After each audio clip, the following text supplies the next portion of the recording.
Welcome to Mythos AI, your source for Cliff's Notes on complex subjects. Join Anna and Phil for yet another engaging conversation. Welcome to the deep dive. Today, we're going to be looking at Project 2025. It's a pretty extensive collection of policy recommendations put together by a number of conservative groups, and it's intended to be a guide for a potential future conservative presidential administration. You've given us some excerpts from this document, and it covers a really wide range of topics, from government staffing and national defense to economic policy and social programs. Right. So we're here to kind of break down the key points and help you understand the significance of this project. Yeah, so Project 2025 really aims to be a roadmap for what they call a conservative resurgence in America. They're responding directly to what they perceive as American decline. And they very explicitly draw a parallel to the Mandate for Leadership project from the Reagan era, which was very successful, I think, in many ways in implementing significant conservative reforms. They see this as potentially being similarly transformative in addressing current challenges and shaping a future based on their conservative values. One of the key concepts they put forward is personnel as policy.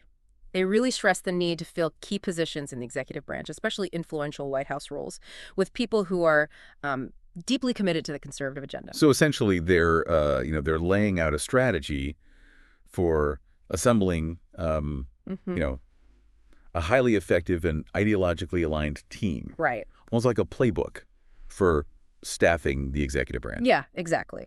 So they start by emphasizing the need for a powerful chief of staff to execute the president's vision and manage the White House staff effectively. They also want a White House counsel who is focused on finding legal avenues to advance the agenda, not presenting obstacles. They highlight the critical role of the staff secretary, who controls the flow of information and recommendations reaching the president. So ensuring that the president is getting advice and information that's aligned with their agenda. Exactly. They also focus on the Office of Presidential Personnel, which they see as crucial in ensuring that appointments across the government are not only competent, but also ideologically aligned with the president. Even the vice president's office is envisioned as having a strong policy team actively contributing to the agenda. Project 2025 really advocates for a major reshaping of the federal bureaucracy. They're very critical of what they see as an overreaching administrative state, and they propose some pretty significant changes to curtail its power. Yeah. They talk a lot about streamlining government, making it easier to fire federal employees, and even shutting down agencies that they consider wasteful. They propose reforming the civil service system, revising recruitment, pay, and performance standards to be more in line with the private sector. Ultimately, what they want to do is restore what they see as the Constitution's intended authority over the administrative state, significantly reducing its power. It's a vision for, I guess you could say, a smaller and a fundamentally different government. The executive branch. Having much more control to implement its policy priorities. Exactly. Shifting gears a little bit to national defense, Project 2025 identifies China as the primary threat to American security and interests. They call for a comprehensive strategy to counter China's growing influence globally. And this strategy includes some pretty significant measures, like a substantial increase in defense spending and modernizing the U.S. nuclear arsenal. They emphasize refocusing the military on warfighting capabilities, moving away from what they perceive as social experimentation within the armed forces, really prioritizing readiness for potential conflicts. Right. They also advocate for a more strategic approach to arms sales, ensuring that decisions are made to bolster allies and counter China's military expansion. There's also a call to empower the defense intelligence enterprise, suggesting they want to see a more prominent role for intelligence in shaping national security policy. And they actually delve into the specific needs and challenges of each branch of the military, the Army, Navy, Air Force, Space Force, and Cyber Command, which suggests they see a need to potentially restructure each branch to meet the challenges of what they see as a world increasingly defined by great power competition. Yeah, I think that's right. Another major focus of Project 2025 is border security. The document proposes a significant restructuring of the Department of Homeland Security, shifting its primary focus back to securing the border and enforcing immigration law. They're quite critical of what they see as the politicization of DHS under previous administrations, particularly using agencies like CISA for what they perceive as censorship and interference in elections. Their recommendations for reform are really extensive. They propose privatizing the TSA and FEMA's National Flood Insurance Program. They also want to shift the responsibility for disaster preparedness costs to states and localities. In terms of immigration enforcement, they call for reforming USCIS to prioritize vetting and fraud detection, increasing ICE detention capacity, and limiting prosecutorial discretion, really pushing for a stricter interpretation and enforcement of immigration laws. They even propose eliminating the Office of Intelligence Analysis within DHS, claiming that it's redundant and potentially susceptible to political manipulation. They argue for a more assertive American foreign policy, one that uses international organizations strategically to advance American interests, or withdraws from them if deemed ineffective. Yeah, they talk a lot about restructuring the State Department for greater efficiency and effectiveness, and restoring American leadership on the world stage. Countering China's ambitions and containing its influence is really central to their foreign policy vision. They see China as a strategic rival, and they believe that a more assertive, more proactive approach is necessary to protect American interests. Right. They also prioritize preventing Iran from acquiring nuclear weapons, as well as a renewed focus on engagement in the Middle East and North Africa to prevent instability and chaos. And they don't just lay out, these broad foreign policy goals. They actually delve into specific reforms for the State Department, both structurally and in terms of personnel, to achieve these objectives. Now, when it comes to the intelligence community, Project 2025 proposes some significant changes, emphasizing the need to counter adversaries like China and Russia, while also streamlining operations for efficiency. One of the key recommendations is empowering the Director of National Intelligence to manage the IC more effectively, including greater control over budget and personnel decisions to align intelligence agencies with presidential priorities. They also recommend broadening recruitment and onboarding practices at the CIA to include private sector experts, bringing in more specialized knowledge and skills. Countering threats from China and Russia is obviously central. And they're calling for the IC to adapt its counterintelligence efforts to these, kind of evolving challenges. They also advocate for a more proactive approach to cybersecurity intelligence sharing, really emphasizing getting actionable intelligence to those who can defend against cyber attack. Yeah, and finally, they call for a major overhaul of the USAGM, which is the agency responsible for government-funded international broadcasting. They aim to address perceived security failures and mission drift within the agency. They argue that it's become bloated and inefficient, with programming that fails to effectively counter propaganda efforts by adversaries like China and Russia. So they want to restructure it, refocus its mission, and ensure effective use of taxpayer dollars. Project 2025 outlines a very specific conservative approach to a wide range of social and economic issues, and they frame all of this within this broader objective of promoting conservative values and principles. They put a lot of emphasis on reforming public health agencies like the CDC and NIH, calling for increased transparency and accountability. They suggest that these agencies have become overly bureaucratic and have lost sight of their core missions. They also call for a shift away from what they term centrally planned food system, advocating instead for supporting American farmers and domestic food production. They propose reforming school meal programs to better target low-income students. They advocate for school choice, to empower parents in education, and they're quite critical of what they see as ideological bias in higher education. They actually propose restructuring higher education accreditation to encourage more innovation and competition and combat this perceived bias. They also advocate for energy independence, including streamlining the permitting process for energy infrastructure and reforming the EPA to reduce regulatory burdens. There's a recurring theme here, this belief that the federal government has become too powerful and too intrusive in the lives of Americans. And they advocate for shifting power back to states and localities, emphasizing individual freedom and responsibility. Project 2025 also envisions a Department of Justice that prioritizes public safety above all else. They argue that the department has become too focused on social justice issues and has deviated from its core mission of law enforcement and protecting citizens. And to achieve that, they advocate for a renewed emphasis on reducing violent crime. through targeting violent and career criminals, Yeah.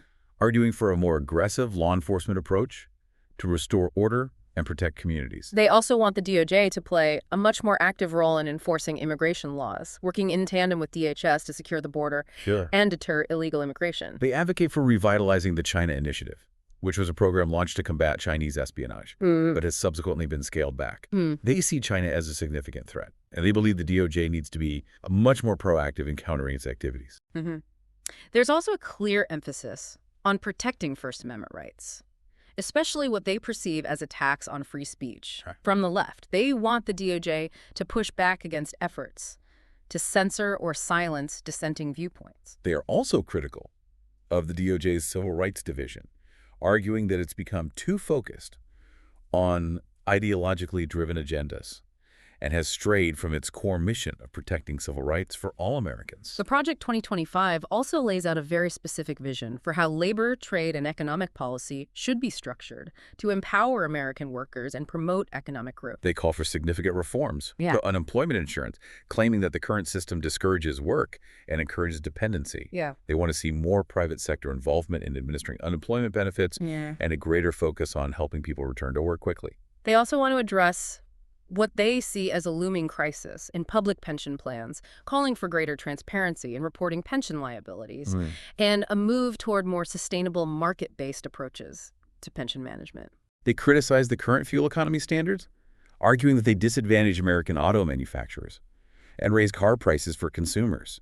They want to roll back these standards and focus on promoting domestic auto production. They also propose reforming the FAA to improve air travel affordability and safety, and transforming the VA to better serve veterans' needs. There's a real focus on efficiency, accountability, and achieving better outcomes for American citizens. Trade policy is another area where they propose some pretty significant changes. They argue that the current system is unfair to American workers and businesses, contributing to the decline of American manufacturing and the loss of jobs. They believe that the U.S. has been too willing to enter into trade agreements that benefit other countries at the expense of American interests.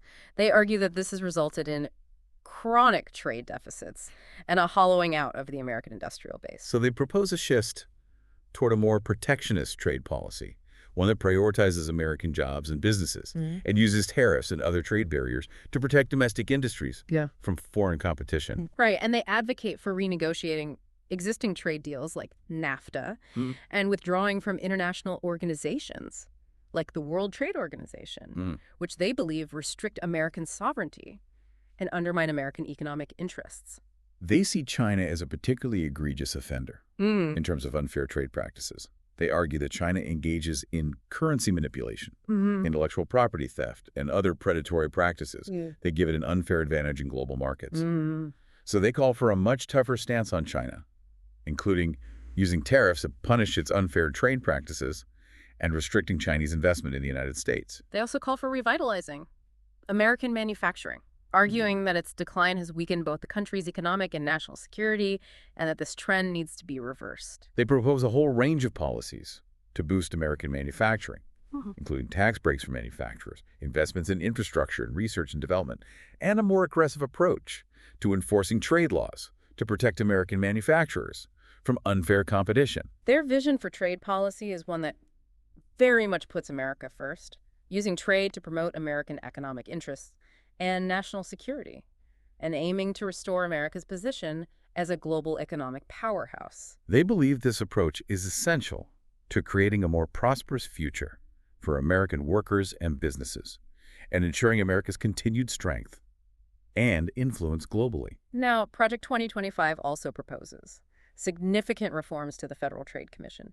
They argue that it has become too focused on antitrust enforcement and has lost sight of its broader mission of protecting consumers and promoting competition. I want to shift the focus towards consumer protection, with the FTC being more proactive in addressing issues like data privacy, online scams, and deceptive advertising. They also want the FTC to be more active in promoting innovation and competition in the marketplace, arguing that a dynamic and competitive economy is essential for job creation and raising living standards. They propose streamlining the FTC's merger review process, arguing that it's become too cumbersome and discourages pro-competitive mergers that could benefit consumers. They also want the FTC to work more closely with state attorneys general to address consumer protection issues that cross state lines.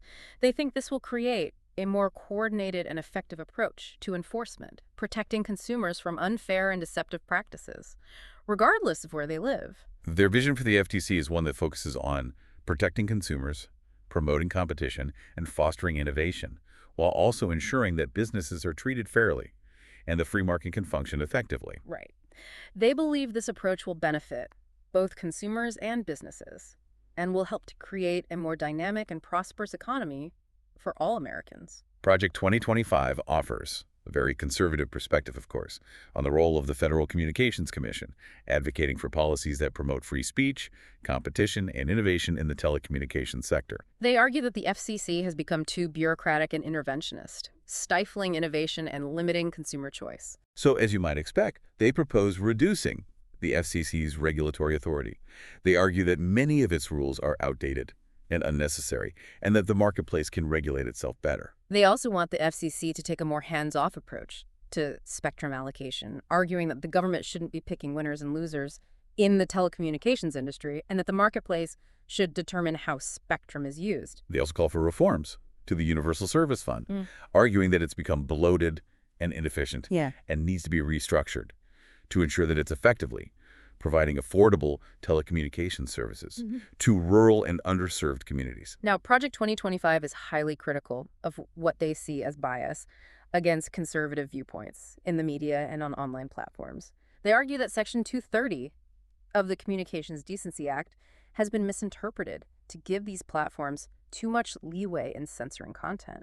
So they propose reforming or repealing Section 230 to make these platforms more accountable for the content they host and to ensure that conservative voices aren't silenced. Right, and they also advocate for greater transparency from these platforms about their content moderation policies, and they want to create mechanisms to allow users to appeal decisions, to remove or suppress their content. They believe, of course, that a free and open internet is essential for a functioning democracy, and that the government has a role to play in ensuring that the internet remains a platform for the free exchange of ideas. And next, they take aim at what they view as overreach and politicization within the Federal Election Commission. They argue that it has become too focused on regulating political speech and that this has chilled free speech and hampered political participation. They propose a number of reforms aimed at reining in the FEC and ensuring that it doesn't infringe on the First Amendment rights of individuals and organizations to engage in political activity. They argue that the FEC has interpreted campaign finance laws too broadly and that this has created a chilling effect on political speech. So they propose narrowing the scope of the FCC's authority, limiting its ability to investigate and prosecute alleged violations of campaign finance laws. Right, and they also want the FEC to be more transparent and accountable in its decision-making. They argue that the current structure allows for too much secrecy, and this has led to accusations of bias and partisanship. So they propose requiring the FEC to make its deliberations and voting records public and to provide more detailed explanations for its decisions. They also want to see changes to the composition of the FEC, arguing that its current structure allows for partisan deadlocks that prevent it from functioning effectively. They propose reducing the number of commissioners and requiring that they be appointed in a way that ensures greater ideological balance. They believe that these reforms are essential to protecting free speech and ensuring that the FEC doesn't become a tool for one party to silence its opponents. They argue that a healthy democracy requires a vibrant and unfettered public square where individuals and organizations are free to express their political views without fear of government censorship or reprisal. Now, they also make the case for scaling back the size and scope of the federal government, particularly by devolving power and responsibility back to state and local authorities.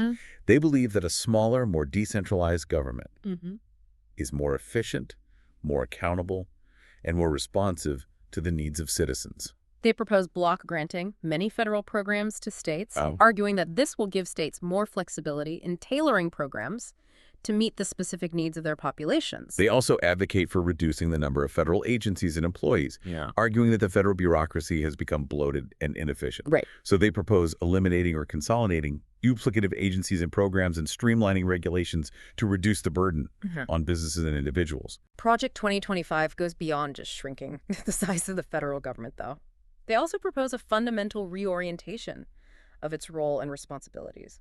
They argue that the federal government has become too involved in areas that are best left to states, localities, with private sector, and that this has led to an erosion of individual liberty and a decline in economic dynamism. So they want to see a shift in focus toward core functions, like national defense, law enforcement, and protecting individual rights, while leaving other areas, like education, healthcare, and social welfare, largely to the states. They believe that this approach will lead to a more limited, more accountable, and more effective government, and that it will create a more free and prosperous society for all Americans. Their vision for federalism is one that emphasizes the principle of subsidiarity, the idea that decisions should be made at the lowest level of government possible. They believe that this approach will empower individuals and communities, foster innovation and creativity, and lead to a more vibrant and dynamic society. Right. Project 2025 also asserts that the federal government should actively promote conservative social values. And this is particularly evident, I think, in their proposed reforms to the Department of Health and Human Services. They're quite critical of what they see as mission creep within agencies like the CDC and the NIH, particularly during the COVID-19 pandemic. They argue that these agencies have become too bureaucratic and have prioritized political agendas over sound science. So the document proposes restructuring these agencies to refocus them on their core public health missions. They also call for a reassessment of the FDA's approval process for pharmaceuticals, arguing that it has become too cumbersome and risk-averse, stifling innovation and limiting access to potentially life-saving medications. Project 2025 advocates for a shift away from what they call centrally planned approaches to food policy. They criticize initiatives aimed at transforming the food system, and they believe the government should focus on supporting American farmers and ensuring food affordability and abundance. Right. They want to see school meal programs refocused on their original intent of providing meals to low-income students, making sure that those programs are effectively targeting those most in need. The document very strongly promotes school choice, advocating for parents to have more control over their children's education.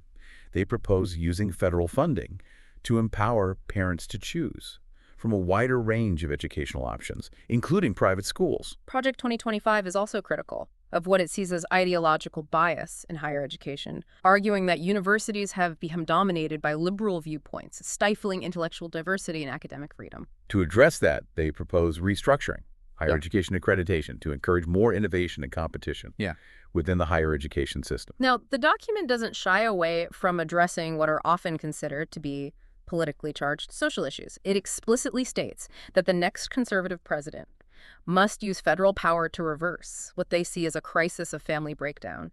And to do that, they propose a whole range of policy changes aimed at strengthening what they call the traditional family structure. This includes things like eliminating marriage penalties in federal programs and using the tax code to incentivize marriage and family formation. They advocate for policies that support traditional values related to gender and sexuality, and they're quite critical of what they view as the promotion of radical gender ideology. They call for policies that protect parental rights and uphold what they see as biological realities. So clearly, the authors of Project 2025 see the promotion of conservative social values as a core aspect of their agenda. They believe the government has a role to play in shaping social norms, and they argue that their policies are essential to restoring what they see as the moral fabric of American society. Turning now to energy policy. Project 2025 proposes reforms to the Department of Energy to achieve energy independence and ensure American energy dominance. They are highly critical of what they view as an overemphasis on climate change within the department, and they advocate for refocusing on traditional energy sources like oil, natural gas, and nuclear power. They want to streamline permitting processes for energy infrastructure projects, arguing that bureaucratic hurdles have really slowed the development of critical energy resources. They also advocate for reducing regulatory burdens imposed by the EPA, claiming these have stifled economic growth and innovation in the energy sector. Project 2025 goes beyond just, promoting domestic energy production, though. Yeah. They actually envision America becoming a global energy leader, exporting energy resources to allies, and challenging the influence of adversaries like Russia and China in the global energy market. Right. They see energy independence as not just an economic imperative, but a national security priority as well. They believe that America's ability to project power and influence on the world stage depends on its ability to control its own energy destiny. And a consistent theme, I think, Yeah. throughout their recommendations Yeah. is this belief that the free market is the best mechanism for driving innovation and growth Yeah. within the energy sector. Yeah, absolutely. They advocate for reduced government intervention and greater reliance on market forces to shape energy policy. Now, when it comes to the Department of the Interior, Project 2025 proposes a pretty significant restructuring, shifting its focus away from conservation and towards what they consider a more balanced approach to managing America's natural resources. They argue that the department has become too heavily influenced by environmental activists, leading to policies that prioritize preservation over the economic needs of local communities and the nation as a whole. Right, and they want to see a greater emphasis on energy development on federal lands, including expanded oil and gas leasing, and a more streamlined approval process for energy infrastructure projects. They're also quite critical of the Endangered Species Act, arguing that it's been used to obstruct economic development and that it needs to be reformed to balance species protection with the economic interests of communities. They propose giving states a much larger role in managing wildlife populations, arguing that states are better equipped to make decisions that reflect local conditions and priorities. But you also want to see a reduction Yeah. in the size and scope of the National Park Service. They suggest that many national parks could be gunner managed by state or local authorities or even private entities. Project 2025 advocates for a more assertive approach to managing America's forests and grasslands, emphasizing the need to reduce wildfire risk and promote the sustainable use of timber resources. They're critical of what they see as overly restrictive environmental regulations that have hindered forest management practices and contributed to the buildup of fuels that make wildfires more destructive. Right. They call for a greater emphasis on active forest management, including things like thinning and prescribed burns to reduce the risk of catastrophic wildfires. They also propose streamlining the permitting process for timber harvesting on federal lands, arguing that it's become too cumbersome and time-consuming. They also advocate for using federal lands to promote grazing and other agricultural activities, believing this will support rural economies and promote natural resource stewardship. Their overall vision for the Department of the Interior prioritizes economic development and what they call the wise use of natural resources, while still acknowledging the need to protect the environment. They believe that this approach will benefit both the environment and the economy, creating a more prosperous and sustainable future for America. Now, shifting to the Department of Labor, Project 2025 argues that this department has strayed from its core mission of protecting American workers and has become too focused on advancing the interests of labor unions. So they propose a number of reforms aimed at reorienting the department toward what they see as its original purpose, ensuring fair labor practices, promoting worker safety, and fostering a thriving job market that benefits both employers and employees. Right. They call for a reassessment of the National Labor Relations Act, arguing that it's become outdated and no longer reflects the realities of the modern workplace. They want to see changes to the law that make it easier for workers to choose whether or not to join a union and give employers more flexibility in managing their workforce. They also propose reforming unemployment insurance to make it more difficult for people to stay on unemployment benefits indefinitely, arguing that the current system disincentivizes work and creates dependency. Project 2025 also targets what they see as the problem of public sector unions, arguing that they've become too powerful and that their interests often conflict with those of taxpayers. So to address that, they propose limiting the collective bargaining rights of public sector unions and making it easier for states to reform their public pension systems. They also call for reforms to occupational licensing requirements, arguing that they create unnecessary barriers to entry for workers in many professions. They want to see a reduction in the number and scope of occupational licenses, believing that this will make it easier for people to find work and will promote competition and innovation within the workforce. They also propose changes to federal job training programs, which they argue have become too bureaucratic and ineffective. They advocate for a greater emphasis on private sector involvement in job training, arguing that businesses are better equipped to train workers for the skills that are actually in demand in the modern economy. Now, in terms of trade, Project 2025 lays out a case for a really comprehensive overhaul of America's trade policy, arguing that the current system is fundamentally unfair to American workers and businesses. They believe it has contributed to the decline of American manufacturing and the loss of millions of jobs. They argue that the United States has been too willing to enter into trade agreements that benefit other countries at the expense of American interests. And they say that this has resulted in chronic trade deficits and a hollowing out of the American industrial base. Right. So to address this, they propose a shift towards a more protectionist trade policy, one that prioritizes American jobs and businesses and uses tariffs and other trade barriers to protect domestic industries from foreign competition. They advocate for renegotiating existing trade deals, like NAFTA, for example, and withdrawing from international organizations like the World Trade Organization. They believe that these organizations constrain American sovereignty and undermine American economic interests. And they see China as a particularly egregious offender when it comes to unfair trade practices, accusing it of currency manipulation, intellectual property theft, and other predatory practices that they say give China an unfair advantage in the global marketplace. So, not surprisingly, they call for a much tougher stance on China, including using tariffs to punish what they consider to be its unfair trade practices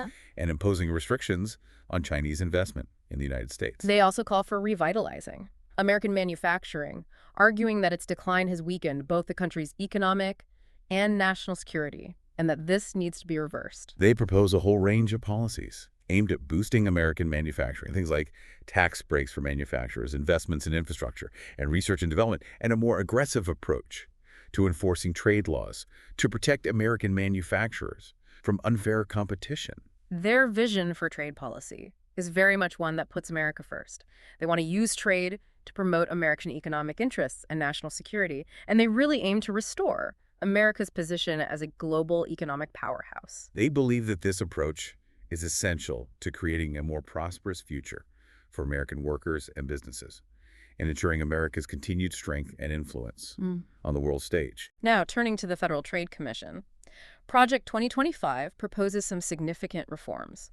They argue that it has become too focused on antitrust enforcement and has lost sight of its broader mission of protecting consumers and promoting competition. They advocate for shifting the focus towards consumer protection, with the FTC being more proactive in addressing issues like data privacy, online scams, and deceptive advertising. They also want the FTC to take a more active role in promoting innovation and competition within the marketplace.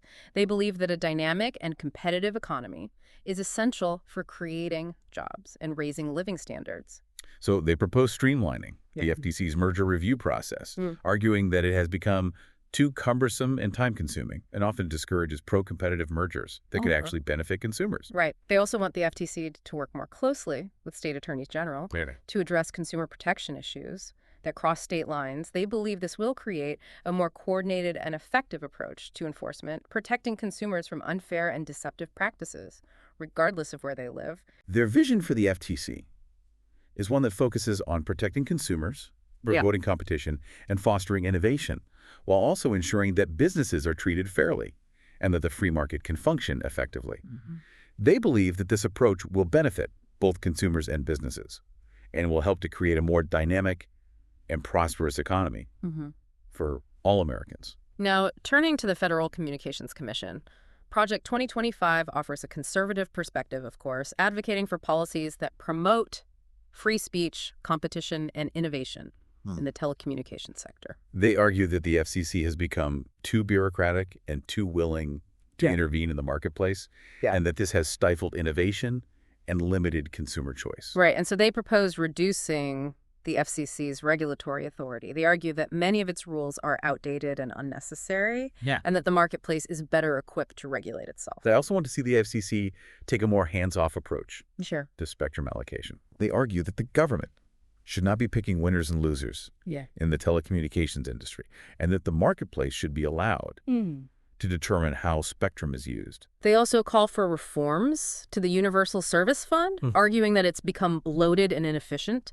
and that it needs to be restructured to ensure that it's effectively serving its purpose, which is providing affordable telecommunications services to rural and underserved communities. Now, Project 2025 is highly critical of what they perceived as bias against conservative viewpoints in the media and on online platforms. They argue that Section 230 of the Communications Decency Act has been misinterpreted to give these platforms too much leeway in censoring content. Right, and they propose reforming or repealing Section 230 to make these platforms more accountable for the content that they host and to ensure that conservative voices aren't silenced.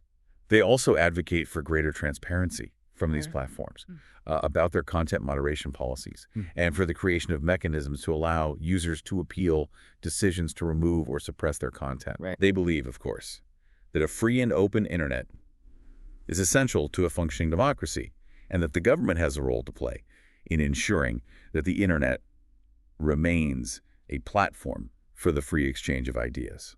Project 2025 also takes aim at what they view as overreach and politicization within the Federal Election Commission. They argue that it has become too focused on regulating political speech and that this has had a chilling effect on free speech and hampered political participation.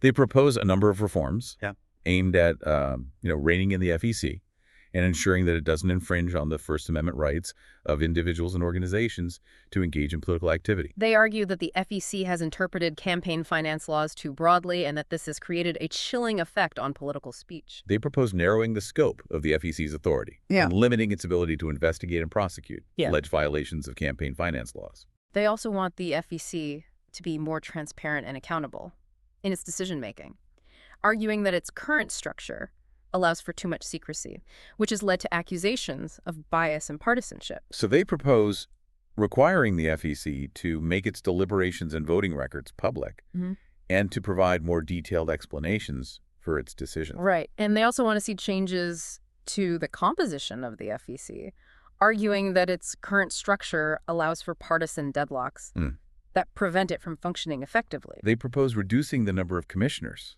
and requiring that they be appointed in a way that ensures greater ideological balance. They believe that these reforms are essential to protecting free speech and ensuring that the FEC doesn't become a tool for one party to silence its opponents. They argue that a healthy democracy requires a vibrant and unfettered public square where individuals and organizations are free to express their political views without fear of government censorship or reprisal. They also make the case for scaling back the size and scope of the federal government, particularly by devolving power and responsibility back to state and local authorities. They believe that a smaller, more decentralized government is more efficient, more accountable, and more responsive to the needs of citizens. They propose block granting many federal programs to states, arguing that this will give states more flexibility in tailoring programs to meet the specific needs of their populations. They also advocate for reducing the number of federal agencies and employees, arguing that the federal bureaucracy has become bloated and inefficient. Right. So they propose eliminating or consolidating duplicative agencies and programs and streamlining regulations to reduce the burden on businesses and individuals. Now, Project 2025 goes beyond just shrinking the size of the federal government. They also propose a fundamental reorientation of its role and responsibilities.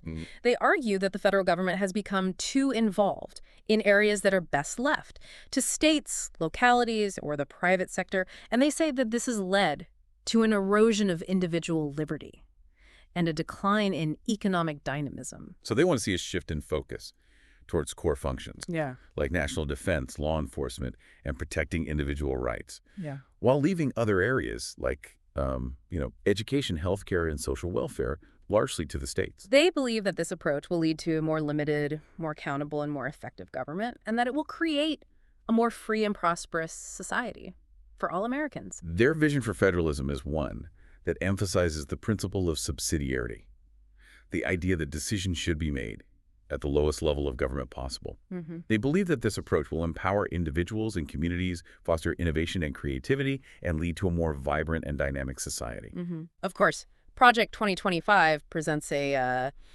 pretty sweeping and ambitious agenda. Yeah. And it really raises questions about the feasibility of implementing such a vast array of changes across the federal government, even with, a supportive administration and Congress. Right. And, the document itself acknowledges that putting these recommendations into action will face considerable challenges. They cite things like, entrenched bureaucracies, resistance from interest groups, potential legal challenges, and the complexities of the legislative process as potential They obstacles. place a lot of emphasis, of course, Yeah. on the importance of personnel Yeah. in driving policy change, which presents its own set of challenges. Yeah. I mean, finding and appointing qualified individuals Yeah. who are both ideologically aligned Yeah. and capable of navigating the intricacies of government, that's a tall order. Right, exactly. Project 2025 suggests that a future conservative president would need to act very decisively, using executive orders, regulatory changes, and budget priorities to advance their agenda, even when faced with opposition. But even with strong executive action, Mhm. legislative buy-in is going to be critical for enacting many of these proposed reforms. Absolutely. I mean, securing congressional approval for such sweeping changes requires building and maintaining a broad coalition of support, which can be really difficult to sustain over time. And, their call for a significant rollback of the regulatory state, that might very well encounter some legal hurdles, as courts have, often upheld the authority of agencies to issue and enforce regulations. Right. And their proposals to restructure or eliminate certain agencies and programs could face pushback, not only from, those who benefit from those programs, but also from those who believe that they serve a vital public purpose. Right, and I think the sheer volume of policy changes proposed in Project 2025 might also create a sense of overload and instability, which could lead to some unintended consequences and make it very difficult to assess the effectiveness of individual reforms. Right, and, the emphasis on promoting conservative social values could also face significant resistance from those who hold different values or who believe that the government shouldn't be in the business of promoting particular values. Right. So ultimately, the feasibility of implementing Project 2025 is going to depend on a very complex interplay of factors: political will, public support, legal constraints, and the ability to manage the transition to a fundamentally different model of governance. So as we've seen, Project 2025 offers a very detailed roadmap for how conservatives envision governing America. Whether or not this vision will come to fruition remains to be seen, of course, but the document undoubtedly provides a valuable window into conservative thinking and priorities for the years ahead. We encourage you to continue exploring Project 2025 and to consider the implications it holds for the future of American politics. Thanks for listening to Mythos AI. Stay tuned for more concise insights. And remember to hit the like button and subscribe for future episodes.